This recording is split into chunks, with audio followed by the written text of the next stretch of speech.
And we're back. So if you haven't ended up seeing the first part of this video series, this is in collaboration with the D&D content creator Get Wrekd D&D on TikTok and Get Wrekd brackets the Straw Hat Boys on YouTube. Highly recommend to go check them out, and I also highly recommend to go check out the previous video where you get to see the magical item that they ended up creating, and me and my friends end up gathering to talk about it. And in this video, we're going to end up talking about the magical item that I made for them. And yeah, simply put, it's a bit silly. It's a bit fun. It's just more guys talking D&D and what we like about magical items and all of that stuff. So yeah, you're in for a fun one. But before we get into that, very quick runoff. Please could you end up giving a like to the video if you end up enjoying this type of stuff and you want to see more of it. Please end up subscribing to the channel if you want to end up seeing more content from me in the future. Please end up writing down thoughts, feelings, and comments in the comments section. Ring the notification bell because YouTube is sometimes a pain in notifying people, that sort of stuff. And share with your friends. Like, it's D&D, you know, more D&D content for everyone.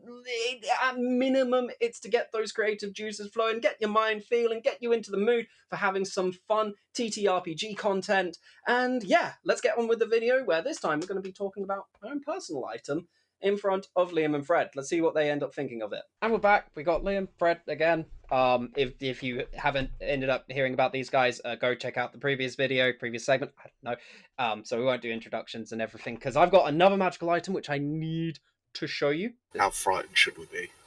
Well, let's just say it's a little bit later game. Okay. So let me get this straight. This is a ring that you put on that's not attunement and it gives you 30 AC. No. Okay, good. I will show you what monstrosity I've made. So yeah, I have made... Stealing my stuff, Fred.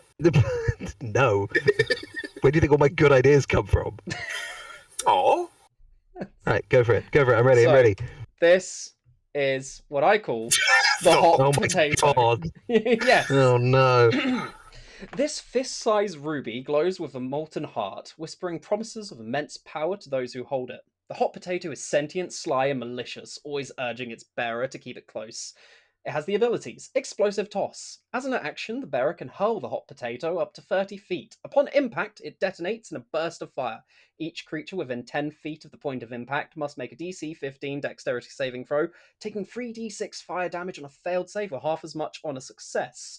It also has the ability Hidden Doom.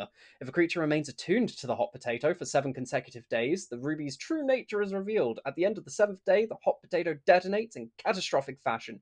Each creature in a 50-foot radius sphere centered on the bearer must make a DC 19 dexterity saving throw, taking 14 d6 fire damage on a failed save or half as much on a success. This saving throw is made with disadvantage. If the creature is within 10 feet of the bearer, this effect ignores features or traits that would normally prevent being surprised, such as the alert feat. It then has the additional traits of Release the Fiend. When the hot potato's final explosion occurs, the gem crumbles to ash and the pit fiend bound within is released into the world. Its first action is to always turn upon the bearer, though afterwards it can kind of do whatever it wants. And also, yeah, it's sentient. The hot potato is a sentient chaotic evil item with an intelligence of 18, wisdom of 14, and charisma of 20. It can speak, read, and understand common, infernal, and telepathically communicate with its bearer. It constantly urges its host to wield it recklessly, whispering temptations of destruction and just power in general. And finally, of course, it's cursed. Attuning to the hot potato cannot be ended willingly, and unless the ruby is destroyed, or its final explosion occurs. I have some notes. First of all, a small amendum, or errata, I would say, in the sentience area. It says, it's a sentience chaotic evil item with an intelligence of 18, wisdom of 14, charisma of 20, speak, read, and understand common, infernal, and telepathically communicate with its bearer. It doesn't say anywhere that it is aware of its surroundings. Can it like, see? Not really. It could, like... How does it read, then? Yeah, right? I was... Gotta be honest. How does it read? That's up to the DM's interpretation. No, I'm gonna be honest there. I kind of miswrote. No, you're good. You're good. No, that's fine. I'll probably maybe remove the read bit, but it understands it, certainly. Yeah, no, fair enough. Second point. What the hell, man? is why you always check your magic items. Right? This is why every single time anyone has given us any item, the first thing you do is put it on a table, identify, legend lore, detect magic, the works. Oh, is this thing cursed? I think in terms of if I was to actually run this in my game, I would have it being that you could probably tell yes it's cursed, and I would definitely explain the top bit. I don't think I think I would actually hide the second bit because that's being like so this is an interesting thing with sentient magical items in my mind is that you are at that point it's sentient, right? It's got its own will, its own power, its own creature's will force behind it, and so it would obviously not want to reveal all of its secrets. So I would have it almost be a contested, like first I would reveal yes it's cursed, and I'd also reveal clearly it's sentient, but I would have it then being like a contested wisdom check or something to whether you actually get revealed the full detail of what would be going on with that item. It's a pit fiend. It's a pit fiend hiding inside that thing, and it wants out. It's not just a pit fiend that's hiding inside of that thing. It's a pit fiend that's going to turn up after you've taken 14d6 fire damage. Yeah. Yeah. For those wondering as to why I ended up going with 14d6 fire damage, that is a 9th level fireball right there. Oh, yeah, of course, yeah. Mm-hmm. Yeah, also, So- nice little touch. I like that. Yeah. Also, I refer to my previous question. What the hell, man? This is like, okay, first of all, this is 100% going in my game, and you are 100% going to find it, and you're going to know why I'm saying what the hell, man, because I 100% get it. It will 100% try to keep it. It's like, ooh, I'm not going to tell people about the hidden doom or release the fiend. They already know sentience. They can probably tell I'm cursed and the explosive toss. Yeah, no, that's all good and that's all gravy, baby. But the hidden doom thing is like microwave ding, boom, pit fiend, wagwan, kicking the nads by. And meanwhile, the players are left on the ground like, ow! With potentially a pit fiend walking around the prime material plane. Pit fiend like angrily twerking over them, being like, "Yo, what's up? What are you gonna do about it, huh? Nothing. Fight me. Oh wait, you can't. Fight me. Wait. Yeah, exactly. Meanwhile, the DM is cackling madly, and the players are like, "Well, I guess that's over then." That's TPK, I guess. Yep. This is exactly why it needs to be late game. Like, this is an item that you'd have to throw in, like, minimum 15th level. I think, just so that way then you don't accidentally insta-kill the wizard. And I feel like, okay, out of absolutely all the players, because if you only know about the explosive toss and the sentience and stuff, I feel like there are two types of player that are going to be wanting to hold on to this. One of them is the rogue, because I know the fact that rogues are always jealous that they can't cast fireball from sneak. And the other one is the wizard. Conversely, the rogue and the wizard are the two people that have the least hit points. Yeah. Like, you're giving this item is going to be used by the two classes that have the least amount of hit points. The artificer is going to look at this and be like, "Oh, I could make that." Like the ranger's going to look at a pit fiend and jam it in a ruby. Exactly. The ranger's going to argue with the DM for weeks over the fact that he should be able to tie it to an arrow. The fighter's going to not want anything to do with it because the fighter's like, "Nah, that's some magic stuff. I don't touch that." The warlock's going to be like, "Gimme." Yeah, I'm quite proud of it. I'm not gonna lie.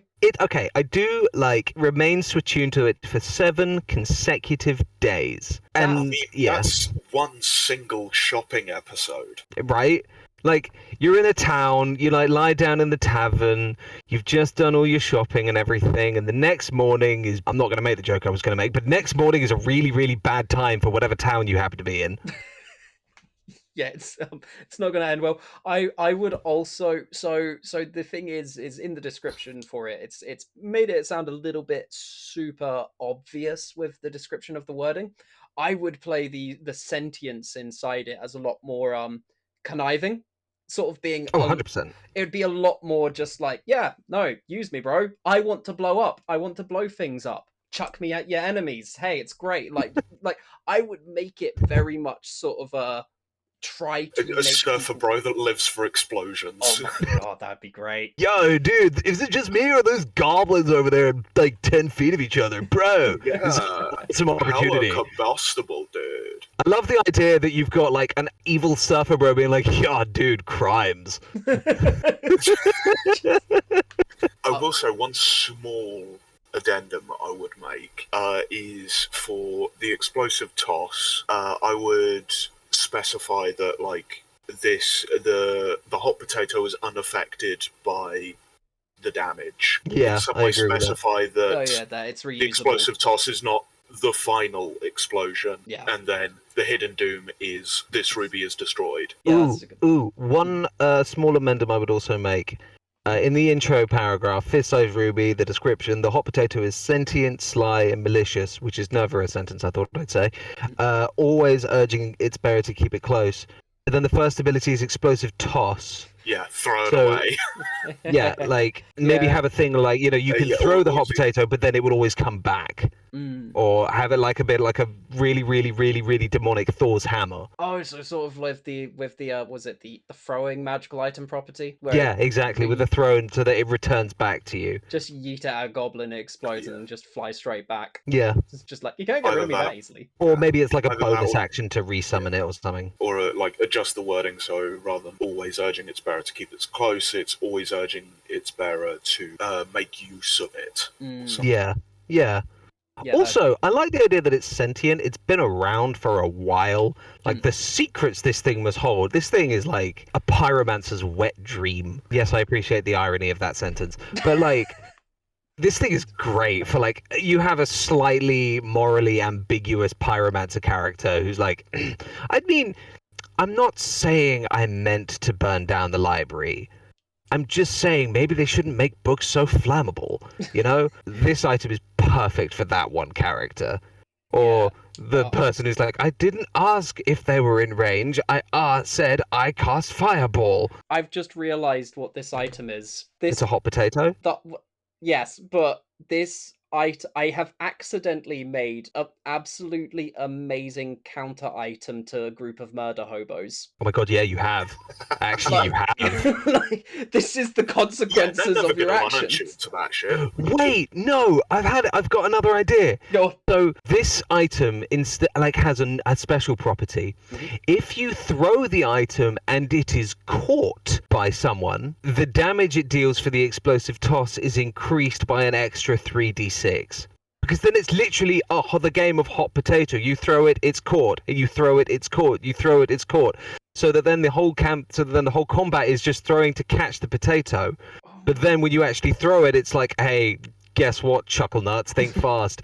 And it's like 18d6 fire damage in an explosion. My god. Think fast, chuckle nuts, cats these. Exactly.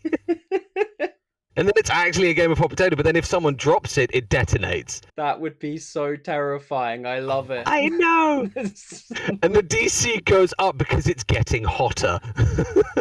Okay, but then if I'd make then a variant of this where, it does do the hot potato catch thing, but if you reach a certain threshold, regardless of if you drop it or not, whoever drops it also releases the pit fiend after a certain point. Yes, yes. Yeah. So it's It just happens. If it's thrown and caught X number of times within a minute, then hidden doom triggers. Oh, it'd be so chaotic. I love it. Yes, that is a great addition. I'll end up having to put that down. Thank you very much. I do. Okay, there could be a fun little thing with the hidden doom.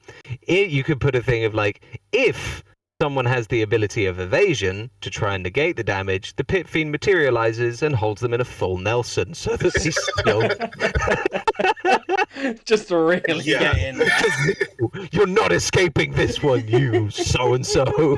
Yeah, hey, Rogue, sorry, but the pit fiend has you in a figure 4 leg lock. He's coming off the top belt with a steel chair. Yo, watch out, watch out, watch out!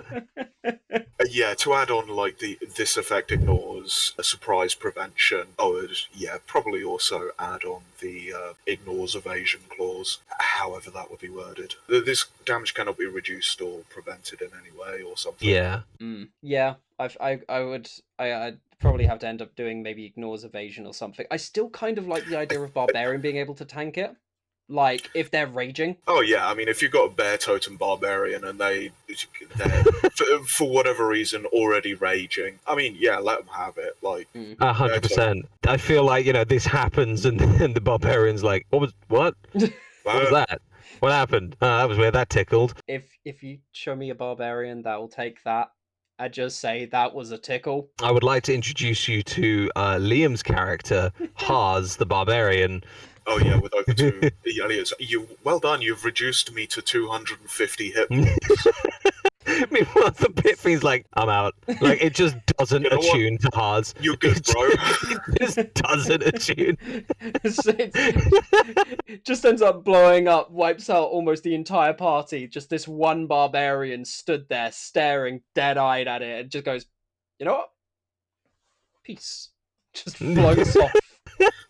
I must go. My people need me. I'm obliged to attack you, but I really don't want to make it a personal thing. This is obligation. I have to follow this. It's in the contract. It's in the Please contract, forgive me. It's a pit fiend as well. It totally would argue that. It's like, all right, now sign here, sign here. What am I signing? They'd be like, yeah, you and me, we're fighting. Come on. So that's what I've made. Any final thoughts? Yeah, the hell, man. Sick son of a bitch, man. You know me. I take pride in stuff like that. Look, just play smart. Also, you called it the hot potato, which is your username. Yeah. Honestly, it was not my intention. I just literally ended up remembering the game Hot Potato, thought it was a funny thing, came up with the magical item, wanted to show you guys on Discord, and then I remembered that that's my username as well. That is exactly... I miss when you were the hot potat because you misspelt it.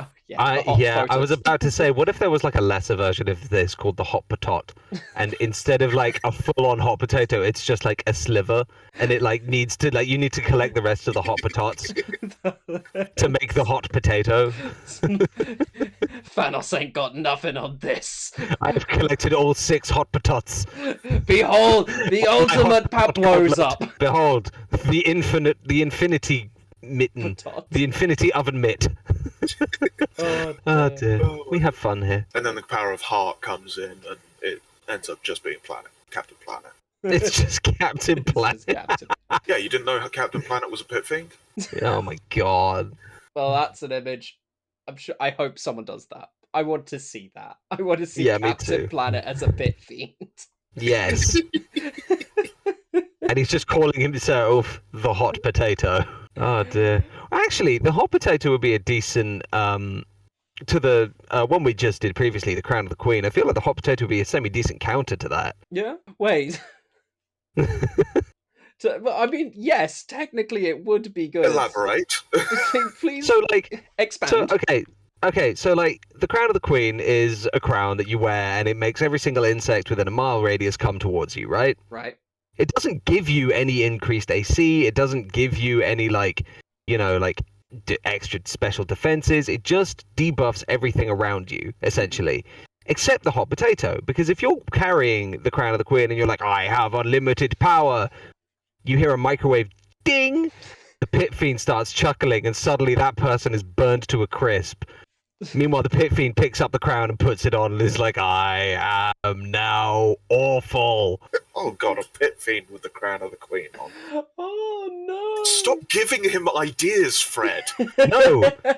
Other people need to suffer the way he made us suffer. Oh man. Oh no. Why did you tell me this? Why did you tell me? People are going to... Better. A Baylor with the hot potato. So it's just the blood wall wherever... the blood wall migrates to wherever that Baylor is. This is becoming one of those stupid matchups. You know, like, who would win, Wolverine or God? You know, and I feel like this is one of those things where it's like, canonically Wolverine, but I feel like this is one of those things where it's like, no, I give my Baylor the crown of the Queen. Yeah, well, my Pit Fiend's in the hot potato. That was the hot potato and the Queen of Crowns done in collaboration. Again, for those of you who ended up maybe not checking out the full video from the Crown of Queen, first Crown of the Queen, yeah, words. Yeah, the Queen of Crowns? That's a whole different magic item. This is in collaboration with the TikToker and YouTube channel of Get Wrekd D&D, or Get Wrekd brackets the Straw Hat Boys on YouTube. Yep, we've got magic items trading around and everything, so those are the two items. Go check them out on YouTube, go check them out on TikTok, send them some love, end up saying if you end up coming from this video that you end up seeing this video, vice versa if you can. But yeah, I hope you have a good one, and we'll see you all again very soon. Any last words, Fred and Liam? The hot potot. The hot potot. The Queen of Crowns. Work with the hot potot. Anti-disestablishmentarianism. That's my last word. Thank you. The hot potato as a jewel in the crown of the Queen. Oh, I think we did it. I think we just cursed D&D. I think so. What have we created? Did we win? Did we win? Did I win D&D? Are you winning, son? Did I win? All right. This was fun. This was fun. Yeah, this was fun. Let's do this again sometime. We should. I'm going to definitely talk with some others. Hopefully we'll get some other collaborations going or something. Maybe some other magical items. Yeah, we'll just see. So yeah, silly magical item, the hot potato. Long story short, I was just having fun with it. Just ended up thinking, what's something silly we could end up making out of this whole situation? And I think the explosive results speak for themselves, really. But what do you think? If you ended up liking this magical item, write down your thoughts. Are you going to use it? Is it too much? I get it. It's a bit strong. I get it. But what do you think? You're going to use it in your games? You're going to end up showing it to your players? You're going to end up having it be thrown up against some bad guys? Thoughts, feelings, what do you think about it? Do you have a magical item that you want me, Fred and Liam, to end up talking about in the future? If you do, please do write it down in the comments, because we'll end up making sure to end up putting it into a video at some point. Almost certain. They've said that they are more than happy to end up working together to end up making more videos in the future. So if that is the kind of stuff that you guys would like to see, please do shout it out in the comments. It's the only way to end up making sure that we actually know that this is the kind of stuff that you guys like. And again, if you like this video, please do give this thing a like. Please do subscribe to the channel if you want to see more of it. And please also do make sure to share it with your friends, because D&D content, if you like D&D, if your friends like D&D, if you're a Dungeon Master, Games Master, TTRPG friend, either way, if you like this sort of stuff, please do share it with them, because I'm sure that they'll want to end up knowing about it, because at minimum, might get you prepared and get you thinking about games in the future. Either way, I hope you ended up liking these things, my friends.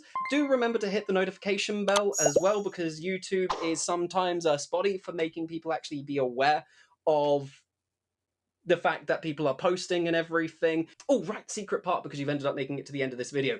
I've made a Patreon. That's right, I've got a Patreon for the channel. I get it, not too much going on there right now, but what I do have is the full, barely cut footage of this whole conversation, this whole Discord call. That's right, from start to finish, barely any edits, little tiny bits of edits here and there where the camera stopped recording, just so that way then, you don't get the really awkward me fumbling around bit.